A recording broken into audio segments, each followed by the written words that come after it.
Provision था 66 करोड़ रुपए का, और आपने माननीय सभापति महोदय सरकार ने अब तक खर्चा कितना किया? 8 करोड़ रुपए। आवासीय भवन पुलिस के प्रोविजन कितना था? 116 करोड़ का, और आपने खर्चा कितना किया? 50 करोड़।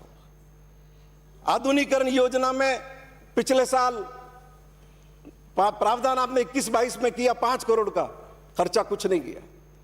मरम्मत में आपने प्रावधान किया 20 करोड़ का, खर्चा किया 9 करोड़। आवासीय भवनों की मरम्मत के लिए आपने 25 करोड़ का प्रोविजन किया, खर्चा किया 2 करोड़ 27 लाख। तो आप इस पैसे का क्या उपयोग कर रहे हैं? नीचे अगर लोगों का आप उपलब्ध नहीं कराएंगे समुचित सुविधाएं, तो उनको काम करने में कठिनाई होगी। माननीय सभापति महोदय, अपराध रोकने में सबसे बड़ा दायित्व चुनी हुई सरकार का है, जनप्रतिनिधि का है और पॉलिटिकल पार्टी का है।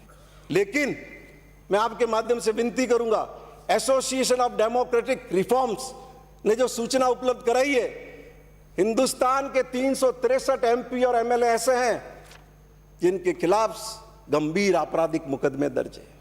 माननीय सभापति महोदय, भारत सरकार के 4 मंत्रियों के खिलाफ गंभीर आपराधिक मुकदमे हैं, राज्यों के 35 मंत्रियों के खिलाफ गंभीर आपराधिक मुकदमे, और इनके मुकदमों की जांच, इनके मुकदमे की पेंडेंसी 7-7 साल और 6-6 साल है।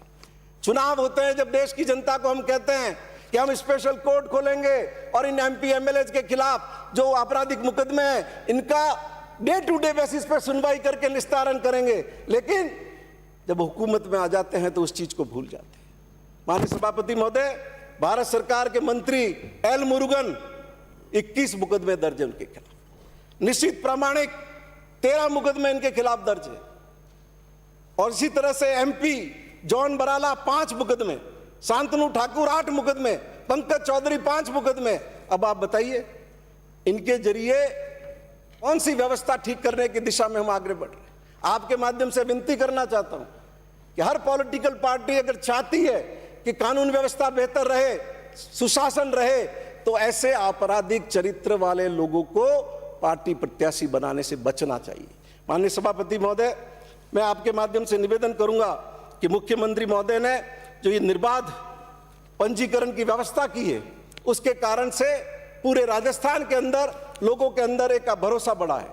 अब 2021 के अंदर जो मुकदमे हुए हैं, बलात्कार के 6337, लेकिन 2377 मामले में माननीय सभापति महोदय एफआर हुई। अपहरण के 7717, 4625 में एफआर हुई। नकबजनी के 6821, 4468 में एफआर हुई। चोरी के 34873, 27123 में एफआर हुई। कुल 2,14,552 मुकदमों में से 93,914 मुकदमों में माननीय सभापति महोदय एफआर, और चालानी का जो प्रतिशत है वो भी इस साल ये डकैती, लूट, नकबजनी, चोरी जैसे गंभीर अपराध है, उसमें माननीय सभापति महोदय 74.5% रहा है। और पिछले 3 साल में बरामदगी का प्रतिशत है, डकैती में बढ़ा है, लूट में बढ़ा है, नकबजनी में बढ़ा है। तो इस तरीके से ये कहना और सिर्फ आंकड़ों के आधार पर चुनकर चुनिंदा आंकड़े प्रस्तुत करके ये प्रकट करने की कोशिश करना कि राजस्थान पुलिस ने कुछ नहीं किया, पूरी तरह से गलत और राजनीति से प्रेरित है। माननीय सभापति महोदय, मैं आपके माध्यम से निवेदन करूंगा, और प्रतिपक्ष के नेता जब बोले जब बता दें, दुष्कर्म के मामलों में जो अनुसंधान का औसत दिवस 2017 में माननीय सभापति महोदय 454 दिन था।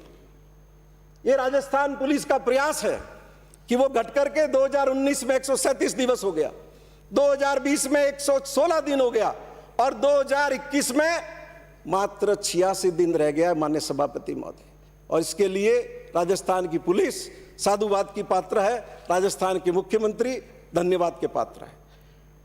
पहले माननीय सभापति महोदय, अभी प्रतिपक्ष के उपनेता कह रहे थे कि इतने फीसदी मुकदमे कोर्ट के माध्यम से दर्ज हुए, तो मैं आपके माध्यम से विनती करना चाहूंगा कि भारतीय जनता पार्टी की सरकार में पुलिस थानों के अंदर मुकदमे दर्ज नहीं होते थे, बार बार लोगों को 156(3) का सहारा लेना पड़ता था, और इनके राज में 2017 में 33.4% मुकदमे माननीय सभापति महोदय कोर्ट के माध्यम से दर्ज हुए, और अशोक गहलोत के प्रयासों से वो आंकड़ा घट करके 2021 में मात्र 16% पे आ गया माननीय सभापति महोदय। क्या ये उपलब्धि नहीं है?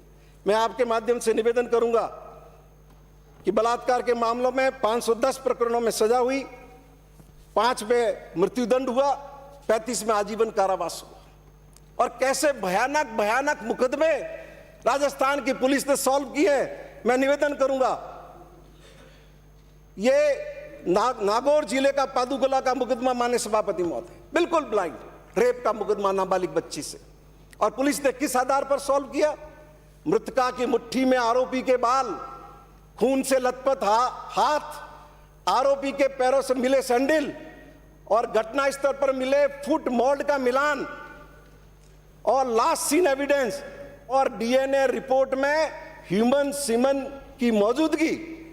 ऐसे परिस्थिति जन्यों से उस नाबालिग बच्ची से बलात्कार के मुकदमे का पर्दाफाश पुलिस ने किया, और माननीय सभापति महोदय मात्र 26 दिन के अंदर उस मुकदमे का चालान पेश कर दिया, और उस मुलजिम दिनेश को फांसी की सजा दिलाई। माननीय सभापति,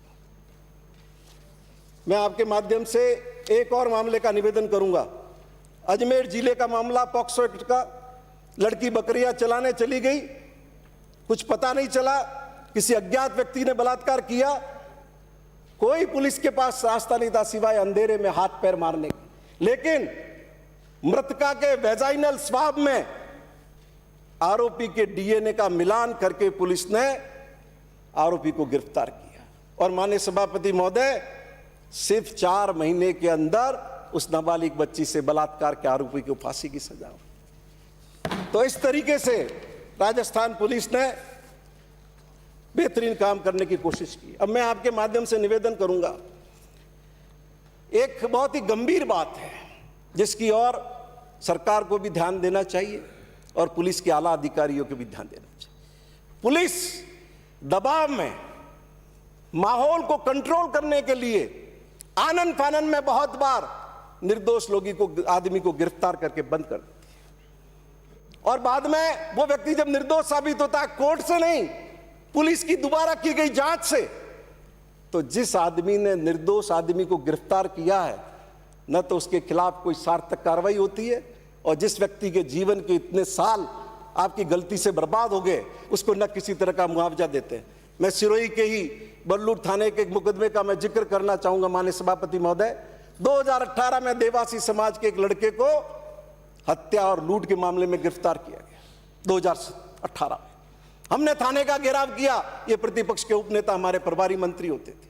हमने तब कहा कि ये निर्दोष व्यक्ति को आपने गिरफ्तार किया है, हमारी कोई नहीं सुनी।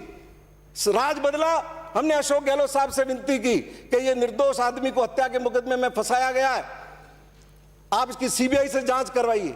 उन्होंने एसओजी को जांच दी, और एसओजी ने मामले में प्रमाणित किया, और कोर्ट में जाकर 169 में एप्लीकेशन फाइल की कि ये लड़का जो हमने गिरफ्तार किया वो निर्दोष गिरफ्तार किया।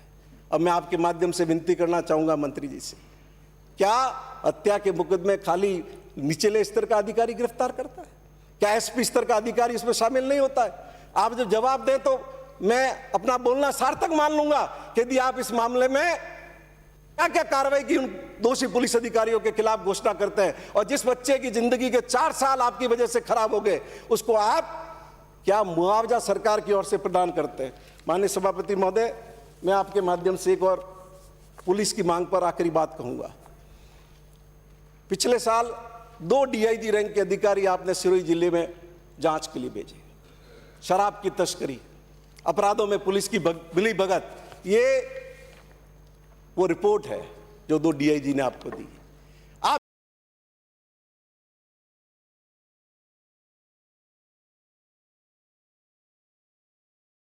महकमे के ऐसे हैं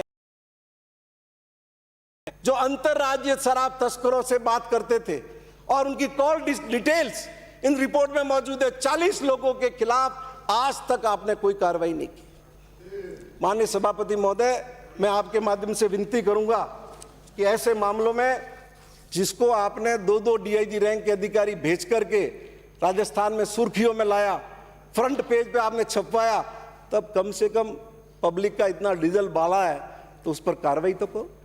उन 40 लोगों के जिनकी कॉल डिटेल्स मौजूद है कि दारू के तस्करों से बात करते थे, तो उनके खिलाफ कार्रवाई होनी चाहिए। अब माननीय सभापति महोदय, इस मौके पर मैं